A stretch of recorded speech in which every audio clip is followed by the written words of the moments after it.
On tonight's edition of Cronkite News, we spoke to the family of a hometown hero whose journey took him from Valley High School baseball to now the World Series. Plus, while the Phoenix Suns start the season with a win, they also find themselves in league violation trouble. And tribal leaders are advocating for funding for tribal infrastructure. Good evening and welcome to Cronkite News. I'm Paul Schultz. And I'm Janae Bradford. Thank you for joining us. The Diamondbacks' road to the Fall Classic is definitely one of the most talked about stories in all of sports right now. But there's one player on their roster that also had a unique path of getting to the majors. From the ball fields in Scottsdale to seeing success overseas and now pitching in baseball's biggest stage, Valley native Merl Kelly has quickly become a hometown favorite. Our Trey Matthews spoke with Kelly's family and coaches to take us down memory lane. Trey? Well, Merl Kelly has had quite the interesting career getting to the major leagues and now the World Series. It all started when he was a student at Desert Mountain High School when he was one of their best players. Head coach Brian Rice said that Kelly started to show signs of brilliance when he was an upperclassman, especially during their state title run during his senior year. We got to the state championship game that year and lost in extra innings, but he was one of the main reasons why we were able to go there, because the year before we had all the best. We had a really, really good team. We were loaded. And then the next year we weren't even supposed to be that good. After high school, Kelly pitched a couple seasons for Yavapai College before transferring to Arizona State University. He played under Tim Esme and was part of the Sun Devils team that reached the College Baseball World Series in 2010. Esme could see Kelly had the right stuff back then. He could move it around. He could speed you up. He could slow you down. He could throw it on the outer half, and then if the report says we can get him in late, he could get him in late. So his pitchability was always really good. Now his coaches and family are watching him deliver at the highest level. Couldn't be more proud of him, and I know all that he's been through, his accomplishments and all the trials and basically the failures that he's had to go through to get to this point. Meryl's mother, Cheryl, described the moment she shared with her son shortly after the D-backs won the National League pennant. After they won, he was so excited he could hardly talk. I was yelling and screaming on one end of the phone, and he was like, we did it. So, I've been amazed at what this team has done. And Kelly's mom is equally amazed as how far her son has come from his days playing ball in Scottsdale. I think he's come a long way. He's made a lot of great choices. He was a tough kid in high school. He gave me a lot of gray hair. So it is a wonderful thing for a mom to, for any mom to see your kid successful, doing, living his dream.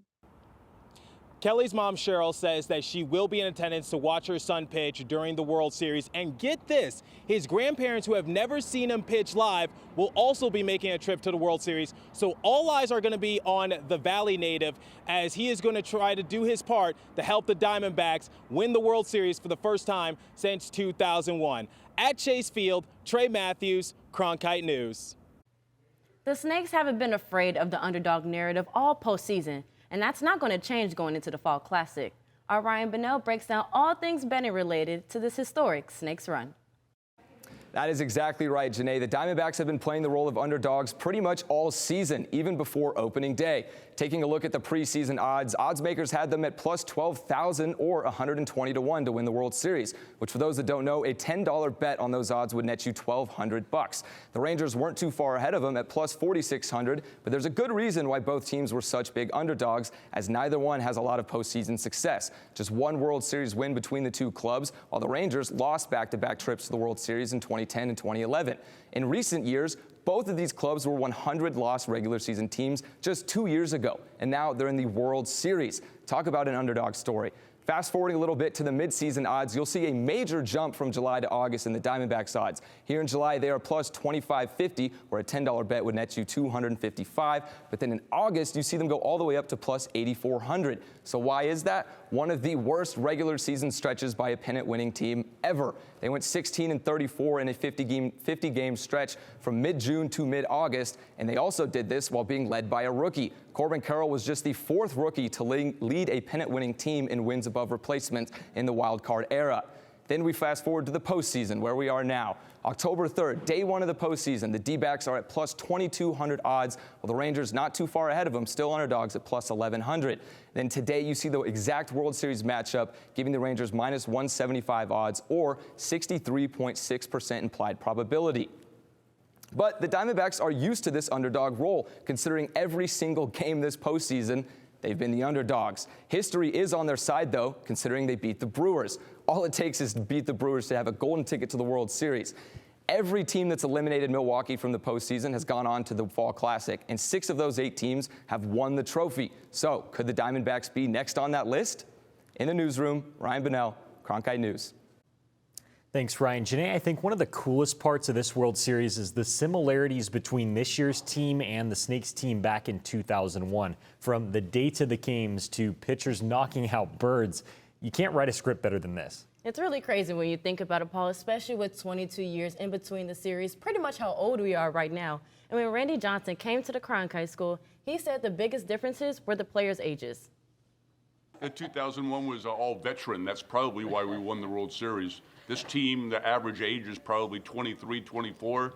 The average age on our team back in 2001 was probably 29 to 33. And we were all well experienced. And this team is learning on the fly. There's a couple of kids that are the veterans on the staff. Other than that, there's a lot of young kids.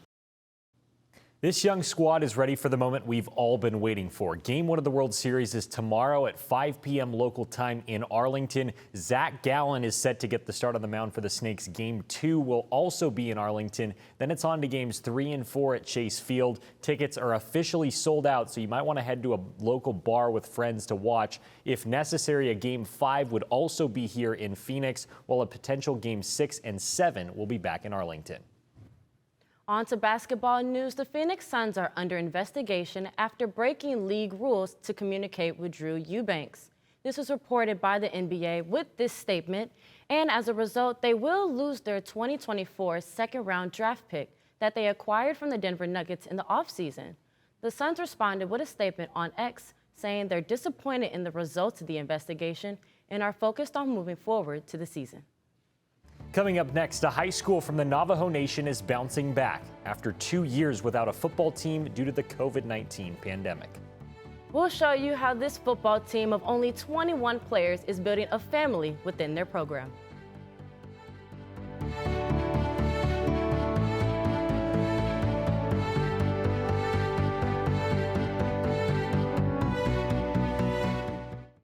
ASU's one and only student-run radio station, Blaze Radio, provides students with opportunities to cover a variety of topics. From music, this is Sun City Garage, to sports coverage, against the Brewers in his last outing, he went to news. The bill also gives parents the ability to sue. And entertainment updates. Blaze Radio offers a fun environment to gain valuable broadcast experience. To find out more, visit blazeradioonline.com. The Walter Cronkite School of Journalism and Mass Communications Phoenix Sports Bureau provides students with hands-on learning experiences and opportunities in sports journalism. From covering local high schools, colleges, and the pros, students get the opportunity to go live from our Facebook shows covering local, collegiate, and pro sports in the Valley. From digital reporting, broadcast, social media, and producing, there's opportunities for all. For more, go to cronkitenews.azpbs.org. This is CN to Go. I'm Emily Olson with your Wednesday news briefing. Do you want to create innovative content for Cronkite News? Do you enjoy listening to podcasts? Then CN to Go is for you. Cronkite News to Go is a podcast where students cover the latest headlines. Students become audio producers and hosts and will learn how to write, record, and edit stories. You can listen to the latest episodes on these platforms. Did you know newsrooms today are looking for bilingual journalists? Cronkite Noticias prepares you to cover diverse communities. In Cronkite Noticias, you will obtain an unforgettable experience. Nopales como este van a tumbar. Cronkite Noticias. And develop your skills with the latest technology.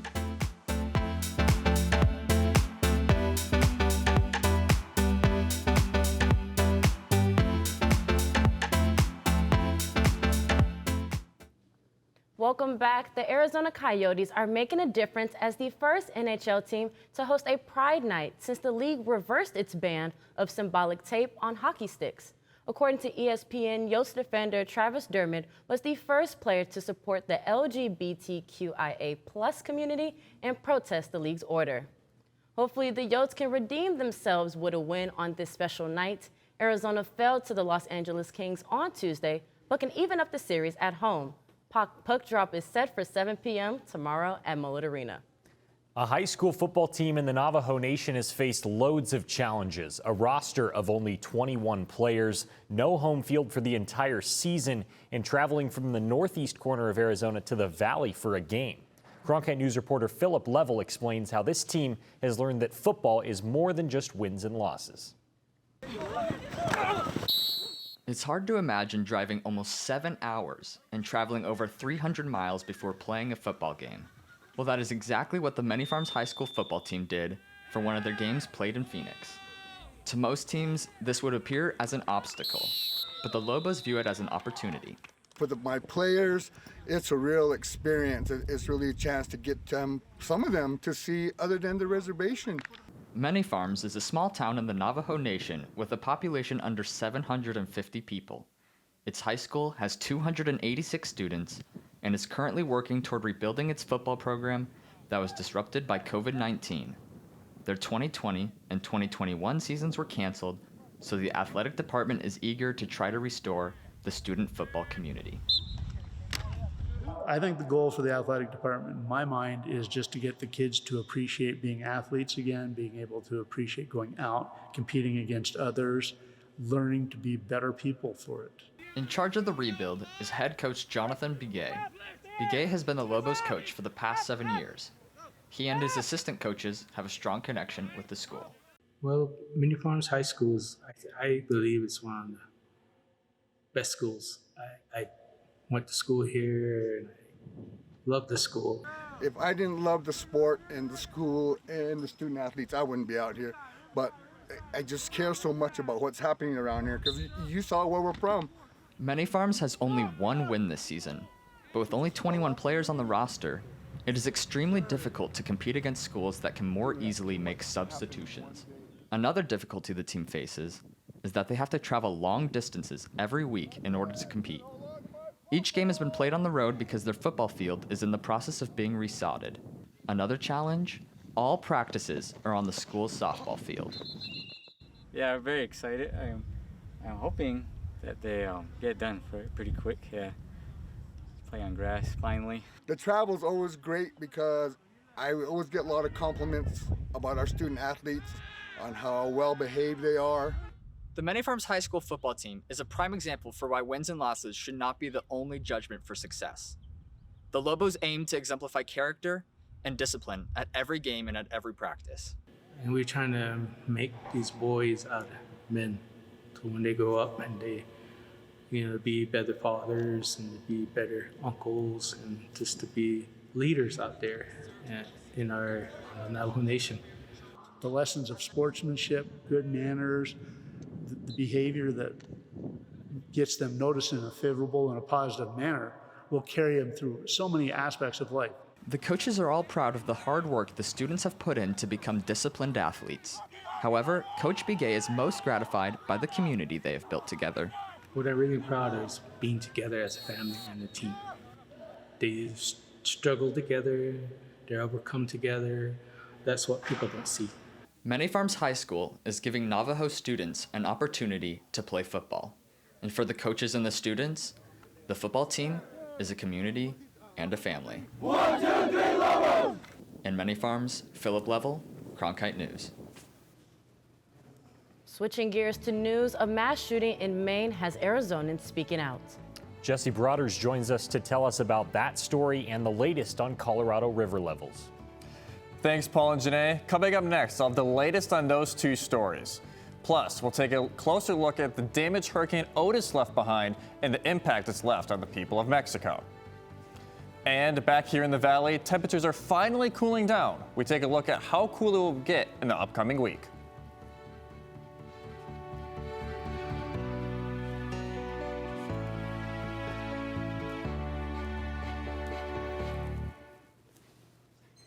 ASU's one and only student-run radio station, Blaze Radio, provides students with opportunities to cover a variety of topics.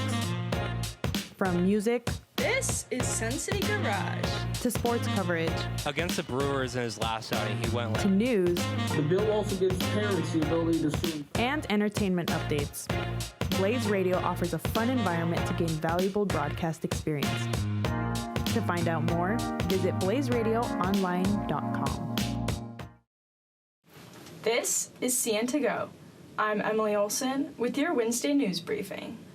Do you want to create innovative content for Cronkite News? Do you enjoy listening to podcasts? Then CN to Go is for you. Cronkite News to Go is a podcast where students cover the latest headlines. Students become audio producers and hosts and will learn how to write, record, and edit stories. You can listen to the latest episodes on these platforms.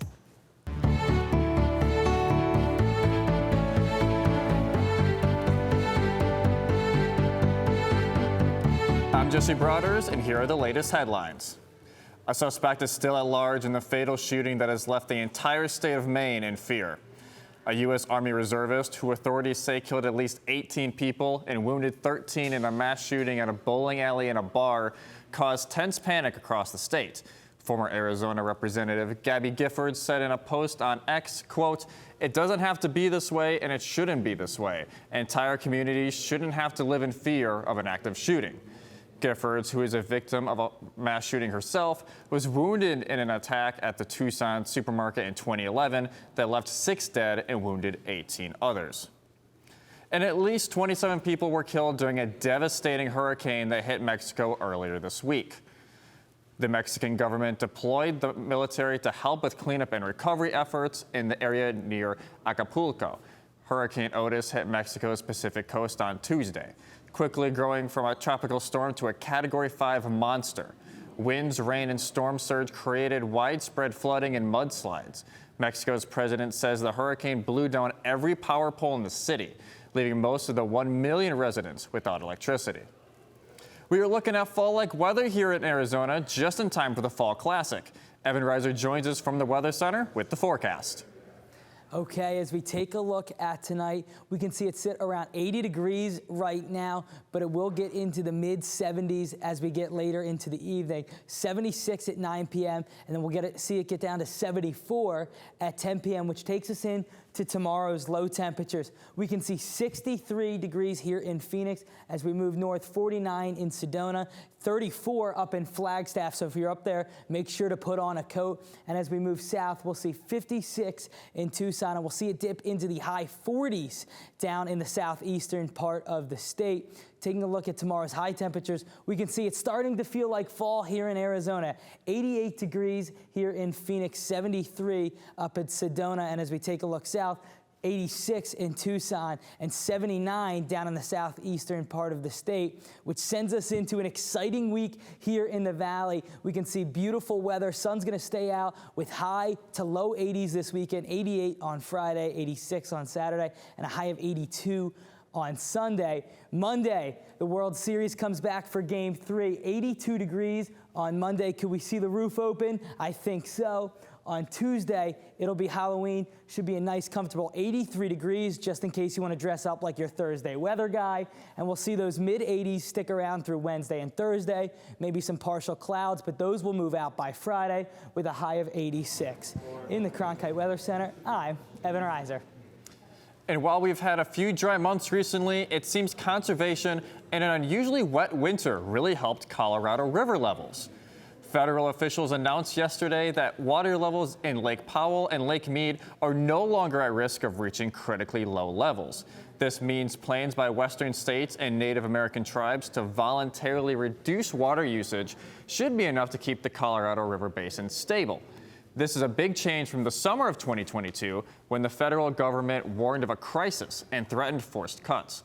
California made up more than half of the water savings. Arizona is on track to use about 1/3 less water than it's allowed. The bipartisan infrastructure law set aside $13 billion for tribes, and the Inflation Reduction Act dedicated hundreds of millions to Indian country. But tribal leaders told lawmakers this week the red tape is making it hard for them to access that funding. Our Renee Romo reports from the Washington Bureau. Hopi Chairman Timothy New Van Wama told a Senate committee that for smaller tribes like his, the promise of federal funding is just that, a promise, because bureaucratic and financial hurdles make it nearly impossible to get that funding. There's a lot of impacted tribes just like us that don't have that financial capability or stability to make these kind of cost matches, to take advantage of such a great opportunity that's on the table here for us, and it bothers us. For example, New Van Wama said federal officials offered to fund power system improvements if the Hopi could come up with a $10 million match. New Van Wama said that would have gutted the tribe's overall budget and forced it to choose between the power project or funding schools and elderly services. When you're asking a tribe to look at a $10 million cost match when your general fund budget is $16 million, that's over 50% of what you're using for government operations and providing services to the people. At stake are billions dedicated to tribal water, roads, broadband, and other infrastructure. Senator Brian Schatz of Hawaii, the chairman of the committee, said he called the roundtable to address those bureaucratic challenges, even offering his staff as bird dogs for the tribes to make sure federal bureaucrats are doing their jobs. It is not within the discretion of these agencies to make it difficult. And they are not doing you a favor by dispersing the money that we appropriated and authorized. The Hopi are not the only tribe encountering challenges. Tribal leaders from across the country all testified to similar bureaucratic and financial hurdles they face when trying to access funds they desperately need. We have 574 federally recognized tribes in the United States, and each of them has their own uniqueness in how they operate their tribal government, so it's not a one-glove-fits-all situation, and you have to understand that there's different processes for different tribes and for Hopi. New Van Wama said the tribe asked the Energy Department 4 months ago to waive the $10 million match for its project, but did not hear back until last week when it heard that he was called to testify at Wednesday's roundtable. The waiver was denied. In Washington, Renee Romo, Cronkite News. Food and beverage workers at the Phoenix Sky Harbor International Airport walked out on strike yesterday morning. The picketers, who are represented by Unite Here Local 11, have been in a contract dispute with the company contracted by the city of Phoenix to run concessions at the airport. Cooks, bartenders, and cashiers were among the workers that voted to strike. Restaurants impacted include Dunkin' Donuts, Pita Jungle, and Matt's Big Breakfast.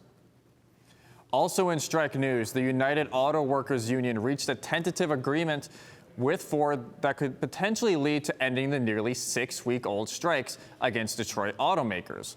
UAW Vice President Chuck Browning, the chief negotiator with Ford, said workers will receive a 25% general wage increase alongside cost of living raises that will place the pay increase to over 30%. The 4-year Ford deal may set the pattern for agreements with General Motors and Jeep maker Stellantis, the other two automakers, where workers still remain on strike. UAW called for all workers at Ford to return to work and said it will place pressure on GM and Stellantis to bargain. And that's it for the latest headlines. I'm Jesse Broaders, Cronkite News. Now back to Paul and Janae at the desk.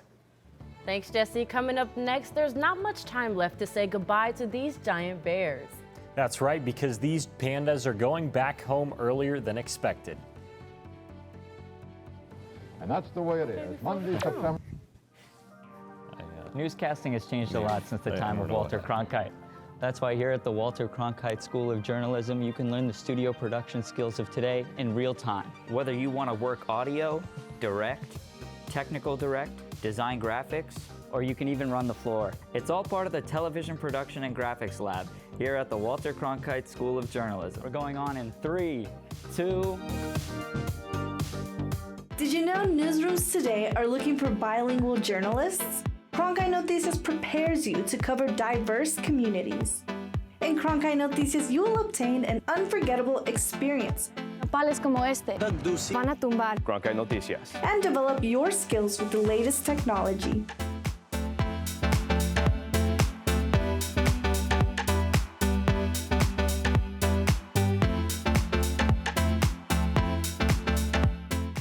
Walter Cronkite School of Journalism and Mass Communication's Phoenix Sports Bureau provides students with hands-on learning experiences and opportunities in sports journalism. From covering local high schools, colleges, and the pros, students get the opportunity to go live from our Facebook shows covering local, collegiate, and pro sports in the Valley. From digital reporting, broadcast, social media, and producing, there's opportunities for all. For more, go to cronkitenews.azpbs.org. Welcome back. Before we go, there is not much time left to say goodbye to the giant pandas at the Smithsonian National Zoo in Washington, D.C. The pandas will return to China mid-November. The 2 adult bears have been on loan from China since 2000. They and their 3-year-old cub were originally supposed to return in early December. Don't worry if you can't make it in person. You can still say goodbye remotely on the Smithsonian Zoo Panda Cam. How cute. I hope they get home safe. That's it for Cronkite News, and thank you for joining us. And to see top Arizona stories anytime, log on to cronkitenews.azpbs.org.